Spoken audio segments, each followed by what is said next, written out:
में हुए G20 में भारत पूरी तरह से छाया हुआ था। पीएम मोदी से मिलने के लिए नेताओं में होड़ सी लगी हुई थी। भारत का जलवा ऐसा कि जब G20 नेताओं की ग्रुप फोटो ली गई तो उसमें से जो बाइडेन किनारे कर दिए गए। ग्रुप फोटो में जो बाइडेन थे ही नहीं। सोचिए, दुनिया के सबसे ताकतवर नेता की ही ग्रुप फोटो में जगह नहीं थी। बाइडेन के अलावा ट्रूडो भी ग्रुप फोटो में नजर नहीं आए, जबकि पीएम मोदी ग्रुप फोटो में एकदम सेंटर में सबसे आगे खड़े दिखाई दे रहे थे। यह आप तस्वीर देखिए, यह है भारत की ताकत। बाइडेन ग्रुप फोटो में तो नहीं दिखे, लेकिन पीएम मोदी से वो मिले जरूर। अमेरिका में डोनाल्ड ट्रंप के चुनाव जीतने के बाद बाइडेन से पीएम मोदी की पहली मुलाकात। जो बाइडेन ने हाथ मिलाकर पीएम मोदी का अभिनंदन भी किया था। G20 में ही इटली की पीएम जॉर्जिया मेलोनी ने भी पीएम मोदी से मुलाकात की। मेलोनी ने गर्मजोशी के साथ पीएम मोदी से हाथ मिलाया। जॉर्जिया मेलोनी और पीएम मोदी की मुलाकात इससे पहले इटली में हुई थी, जब पीएम मोदी G7 समिट के लिए इटली गए। पिछले 2 साल में दोनों नेता 5 बार मिल चुके हैं। पीएम मोदी और मेलोनी जब भी मिलते हैं तो मुलाकात की तस्वीरें वायरल होती हैं। मेलोनी और मोदी मेलोडी बन जाता है। इस बार भी यह तस्वीर बड़ी वायरल हो रही है और इसमें मेलोनी हंसते हुए पीएम मोदी से हाथ मिला रही हैं। G20 में ही भारत और इटली के प्रतिनिधिमंडल के बीच बैठक भी हुई है और इस बैठक में पीएम मोदी और मेलोनी भी शामिल हुए। उसी की यह तस्वीर बड़ी वायरल हो रही है। एक तरफ पीएम मोदी का रौला दिख रहा है, दूसरी तरफ कनाडा के पीएम जस्टिन ट्रूडो जैसे नेता हैं जो G20 में अकेले नजर आ रहे हैं। इसमें कनाडा के प्रधानमंत्री जस्टिन ट्रूडो अकेले बैठे दिखते हैं, मतलब बहुत ज्यादा कोई आके मिल रहा हो इस तरह की तस्वीर बहुत कम दिखी। ट्रूडो के आगे पीछे लोग आ रहे हैं, जा रहे हैं, लेकिन कोई उनसे बात करने के लिए आ रहा हो वैसी तस्वीर कम दिखी। लेकिन कोई ट्रूडो को भाव नहीं दे रहा, यह जरूर दिखा। ट्रूडो ने भारत से पंगा लिया था और भारत पर कई आरोप लगाए थे, जिसके बाद ट्रूडो खुद ग्लोबल लेवल पर अलग थलग पड़ते दिख रहे हैं। डिप्लोमेसी कैसे की जाती है, पर्सनल लेवल पर कनेक्ट कैसा होता है, देश के हित कैसे आगे रखे जाते हैं, यह सब दुनिया पीएम मोदी की डिप्लोमेसी से सीख रही है। आप यह भी देखिए कि भारत और चीन के बीच 5 साल से इतना टकराव चल रहा था, लेकिन आज की डेट में पीएम मोदी की डिप्लोमेसी के सामने चीन भी झुका हुआ दिखता है। भारत और चीन के संबंध भी अब नॉर्मल होने की तरफ बढ़ रहे हैं। भारत की बढ़ती ग्लोबल पावर का एक और सबूत है ये, क्योंकि चीन लंबे समय से भारत के लिए परेशानी खड़ी करता रहा।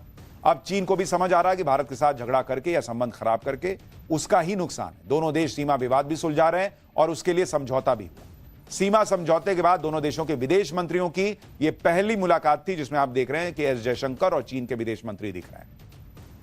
यानी दुनिया में भारत की धमक बढ़ती जा रही है। ग्लोबल लेवल पर भी ऐसी चीजें हो रही हैं जो भारत के हित में मानी जा रही हैं। अमेरिका में ट्रंप की वापसी भी ऐसी ही घटना है, क्योंकि पीएम मोदी और ट्रंप के संबंध बहुत अच्छे हैं।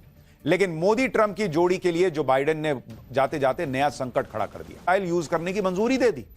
बाइडेन के इस फैसले से अमेरिका रूस में तनाव बढ़ सकता है। डोनाल्ड ट्रंप ने कहा जो बाइडेन विश्व युद्ध करवाना चाहते हैं। बाइडेन के फैसले के बाद पुतिन ने भारत आने का ऐलान किया। ब्राजील के G20 समिट में पीएम मोदी ने जो बाइडेन से मुलाकात भी की। लेकिन सवाल यह है कि जो बाइडेन तो अब को लंबी दूरी तक मार करने वाली अमेरिकी मिसाइल के इस्तेमाल की मंजूरी दे दी। यूक्रेन काफी समय से अमेरिका से लंबी दूरी वाली मिसाइल दागने की अनुमति मांग रहा था। इस मिसाइल के इस्तेमाल से युद्ध और बढ़ेगा, इसलिए अमेरिका ने अभी तक इजाजत नहीं दी। लेकिन अब अचानक चुनाव हारने के बाद जो बाइडेन ने यूक्रेन को कह दिया कि हां ठीक है, ठोक दो। सवाल यह है कि क्या बाइडेन जाते जाते तीसरा विश्व युद्ध शुरू करवाना चाहते हैं? क्या नई परमाणु नीति को मंजूरी दे दी? रूस पर बैलिस्टिक मिसाइल से हमला हुआ तो परमाणु हमले से जवाब दिया जाएगा, यह कह दिया गया। किसी देश ने परमाणु शक्ति संपन्न देश के सपोर्ट से रूस पर मिसाइल दागी तो यह रूस इसे जंग का ऐलान समझेगा। हवा या अंतरिक्ष से कोई हथियार रूस आता है तो रूस परमाणु हमला कर देगा। अंतरिक्ष से हमला होने पर रूस अंतरिक्ष में भी परमाणु हमला कर सकता है। यानी पुतिन अलग फायर है, अमेरिकी मिसाइलों का इस्तेमाल रूस के खिलाफ करे। यानी बाइडेन जो सोच रहे हैं कि वो जाते जाते कोई क्रांतिकारी काम करके जा रहे हैं, दरअसल वो विश्व युद्ध की चिंगारी भड़का के जा रहे हैं। क्योंकि रूस में बाइडेन के फैसले के खिलाफ भयंकर माहौल बन गया। रूस पर हमला माना जाएगा। रूस इसका जवाब WMD यानी वेपन ऑफ मास डिस्ट्रक्शन से दे सकता है। कीव और नेटो के ठिकानों पर हमला कर सकता है। इसका मतलब तीसरा विश्व युद्ध शुरू हो जाएगा। यानी रूस ने एकदम क्लियर कर दिया है, बॉस हमको ठोकोगे तो ये मत सोचना कि हम चुपचाप बैठेंगे, हम परमाणु बम फोड़ देंगे। अब फोड़ो। रूस में जिस तरह से एंटी अमेरिका सेंटिमेंट बढ़ रहा है वो ठीक संकेत नहीं है। परमाणु नीति चेंज करने के साथ ही रूस ने बड़े पैमाने पर रेडिएशन रोकने वाले शेल्टर भी बनाने शुरू कर दिए। परमाणु हमला है कि मिलिट्री इंडस्ट्रियल कॉम्प्लेक्स चाहता है कि डोनाल्ड ट्रंप को शांति स्थापित करने और जिंदगियां बचाने का मौका मिलने से पहले वो तीसरा विश्व युद्ध शुरू करवा दे। मिलिट्री ट्रंप ने चुनावी कैंपेन में बार बार रूस यूक्रेन युद्ध रुकवाने की बात कही थी। बाइडेन पर डिफेंस लॉबी का भी प्रेशर है, जिससे हथियारों की बिक्री में कमी ना आए। ट्रंप के बेटे ने भी यही आरोप लगाया है। बाइडेन जाते जाते पुतिन पर दबाव बनाना चाहते हैं कि जिससे रूस बातचीत को तैयार ना हो। यूक्रेन का कंट्रोल रूस के कुसर्क इलाके पर है, जिसे बनाए रखने के लिए मिसाइल जरूरी है। बाइडेन की मंशा है कि जब रूस यूक्रेन में बात हो तो जमीन के बदले जमीन वापस की जाए। पूरा नाम आर्मी टैक्टिकल मिसाइल सिस्टम है। यह सतह से सतह पर मार करने वाली बैलिस्टिक मिसाइल है। 300 किलोमीटर तक के टारगेट पर हमला करने में सक्षम है।